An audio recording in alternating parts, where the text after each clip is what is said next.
Hello，大家好，我係文總，今日嚟同大家分享一下用2分鐘左右嘅時間就可以獲得一個憤怒嘅惡役之心同一個憤怒嘅召喚器啦。咁呢一個方法咧喺2-3日之前已經有朋友分享咗出嚟噶啦。咁但係咧我見好似仲有一大部分人係未知道嘅，所以我就再同大家講下啦。呢個方法嘅原理咧係同冰川嗰個任務嘅原理咧其實係一樣嘅。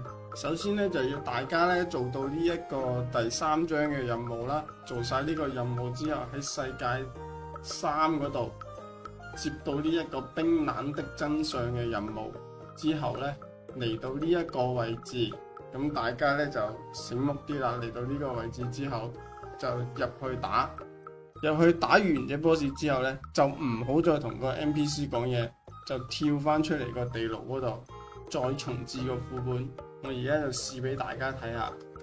嗱，好似呢個圖咧就好簡單嘅啫，成幅圖咧跑圖咧就唔使1分鐘，打怪咧又唔使1分鐘，過劇情又唔使1分鐘，加埋咧2分鐘多啲咁啊搞掂噶啦。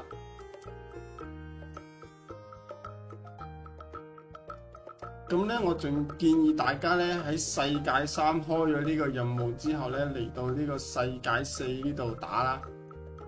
怪物嘅強度係一樣嘅，但係咧佢最後尾嘅時候跌落嗰個惡役之心個強度咧，我發現係強少少嘅。嗱，你哋見到呢啲怪係55級嘅啫嘛。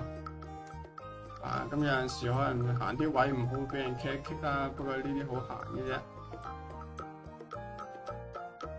好，跟住就直接跑到嚟呢度。幅圖都係咁嘅，每一次任務都係咁跑嘅啫，好簡單嘅啫。下面就開始2倍速度播放啦。咁打到最後尾嘅時候呢，打完隻 boss， 記住千祈唔好同 NPC 講嘢。撳 E 離開地牢，再撳 ESC 離開遊戲，再次進入遊戲。咁即刻咧就會去到地牢門口嗰度噶啦，行都唔使行嘅，再入翻個地牢咧就重置咗呢一個副本噶啦，跟住不斷循環就得噶啦。今期影片就嚟到呢度，如果唔識重置嘅話就可以睇到最後嘅。好啦，我哋下期再見，拜拜。